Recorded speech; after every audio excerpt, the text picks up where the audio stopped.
holding back tears, concealing the pain, and pretending everything is fine. But why? Holding back tears, concealing the pain, and pretending everything is fine. But why? तो आज की ये video सिर्फ आपके लिए है। Actually आज मैं जिस टॉपिक पे बात करने वाली हूँ, that topic is hidden, either hidden और इग्नोर्ड। और मुझे कभी समझ नहीं आता कि इस टॉपिक को इतना इग्नोर क्यों किया जाता है, जबकि इस पे बात करना बहुत ज़्यादा ज़रूरी है। आप लोगों ने अक्सर बहुत सारी खवातीन को अपने इर्द गिर्द देखा होगा साइलेंस इख्तियार करते हुए, रोते हुए, either they are your mothers, sisters and even you yourself। तो इसकी रीज़न क्या है? क्यों हम खवातीन जो है वो खामोशी को ज़्यादा प्रेफर करती हैं as compare to speak out और टू शेयर आवर फीलिंग्स। इसका मतलब हरगिज़ ये नहीं है कि speaking out means being arrogant और being aggressive। Rather, I'm talking about to share what you feel inside. तो आज की इस वीडियो में मैं आप लोगों के साथ इस टॉपिक पे कि why women prefer to stay silent कुछ वो बातें शेयर करने वाली हूँ जो आज तक being a feminist और being an educationist मैंने इसके बारे में पढ़ा है।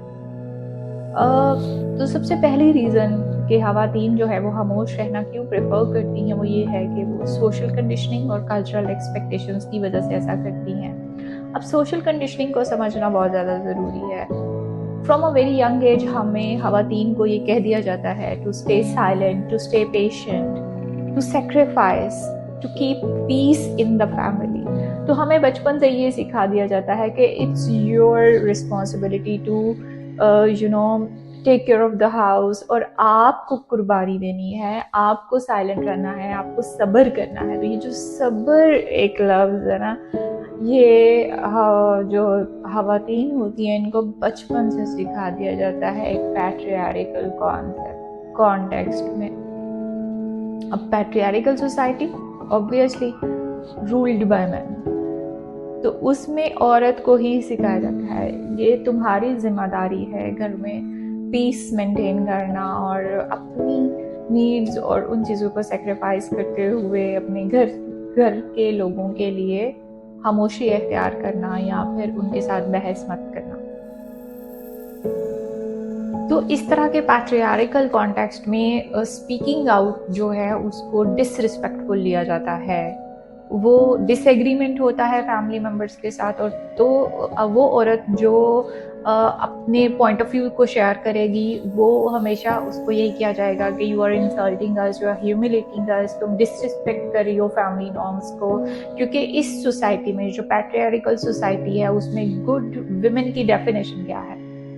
गुड विमेन की डेफिनेशन है to be docile, to be silent, तो उसको खामोश ही रहना है। Second reason which I would like to share with you people is the fear of judgment or rejection। क्योंकि सोशल कंडीशनिंग कर दी जाती है और स्पीकिंग आउट का मतलब हमें पता होता है कि हमें जज किया जाएगा और हो सकता है हमारे बोलने की वजह से हमें रिजेक्ट भी कर दिया जाए। और इससे भी बड़ी भी बात कभी कभी होती है, हमें अनफेयर लेबल्स भी मिल जाते हैं, ये साइको है, ओवर रिएक्ट करती है, टू इमोशनल है। क्योंकि आप बोल रही हैं तो फिर आप के ऊपर लेबल्स तो आएंगे कि आप बोल के अपनी फीलिंग्स का इजहार करें। तो आप जो है वो you are being criticised, you are being shamed sometimes. और इस डर से, इस होप से, जो जजमेंट का होप है, खवातीन जो है वो प्रेफर करती हैं टू स्टे साइलेंट।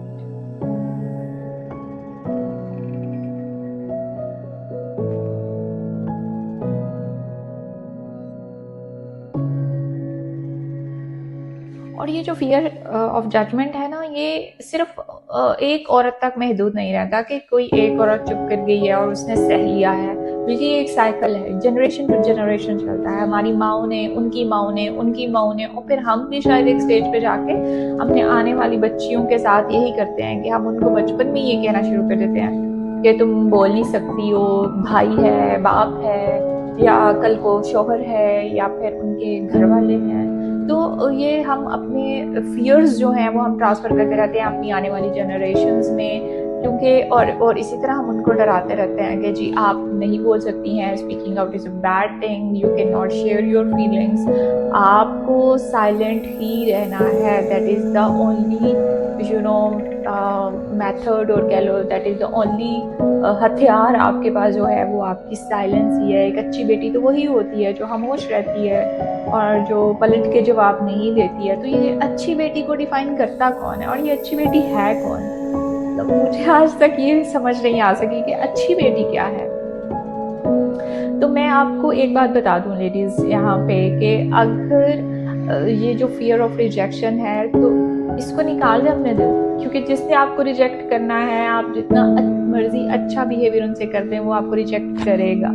जिसने आपको जज करना है उसने आपको जज करना ही है, what ever you do for him और हर। तो जो होना है वो होना ही है, ठीक है। तो आपके बोलने से या आपकी अपनी फीलिंग्स शेयर करने से या आप किसी काम को इनकार कर देंगे, it does not mean that they won't abandon you. So please let go of this fear of abandonment, ऐसा नहीं होता।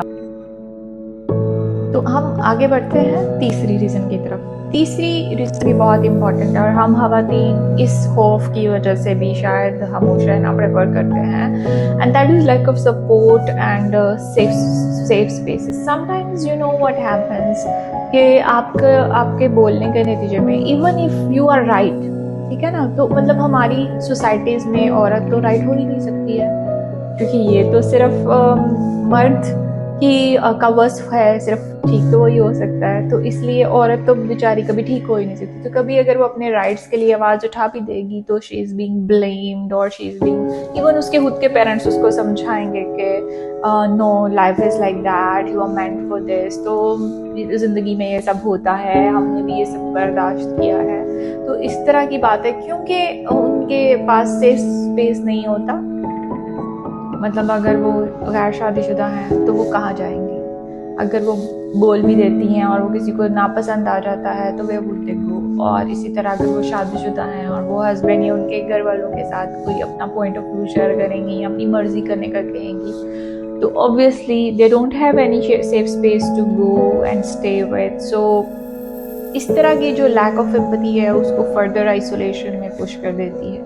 तो औरत जो है वो और ज़्यादा आइसोलेटेड हो जाती है, वो साइलेंट हो जाती है और वो जस्ट शी स्टार्टेड थिंकिंग के मेरा तो कोई है ही नहीं है, और मुझे खुद ही जो है वो अंदर ही अंदर वो सोचती रहती है। And the result is stress, depression, anxiety, frustration.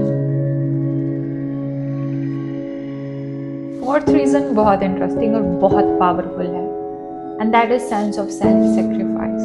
You know, this is ingrained in us.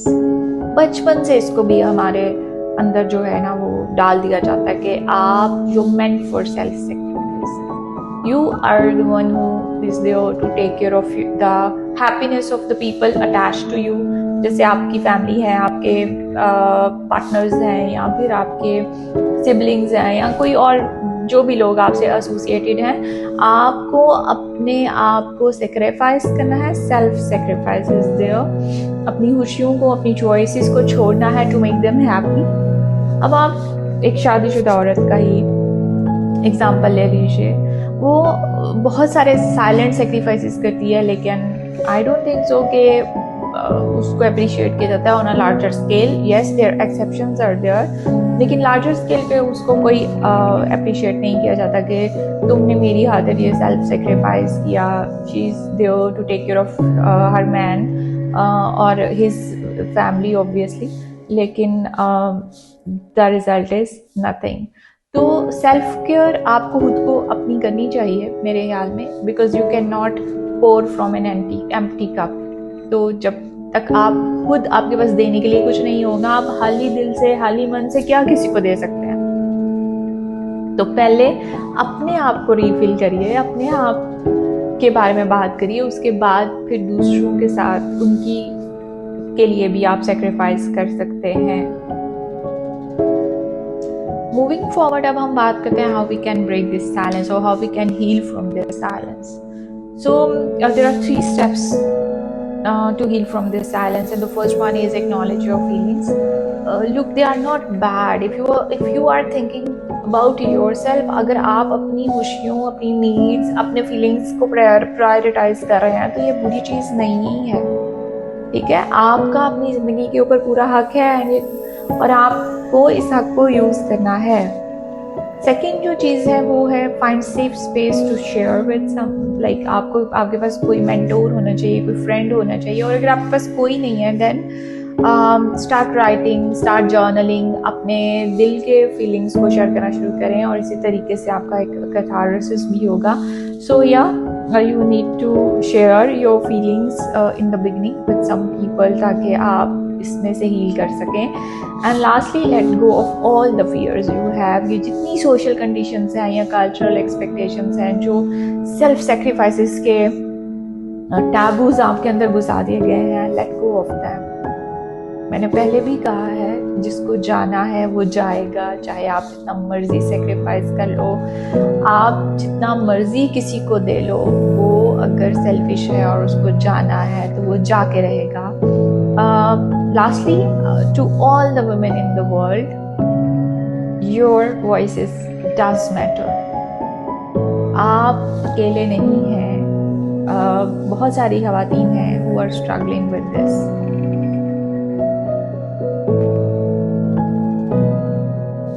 For today, my last message to all the women in the world is, you are not healing alone. We are doing it together. So if this video resonates with your heart and you think कि आपको किसी एक ऐसे इंसान को इसे share करना चाहिए या किसी ऐसी खातून को आपको शेयर करना चाहिए जिसको इस वीडियो की बहुत ज़्यादा ज़रूरत है, so please share with her. Either वो आपकी कोई भी फैमिली मेम्बर है, फ्रेंड है या कुछ भी है.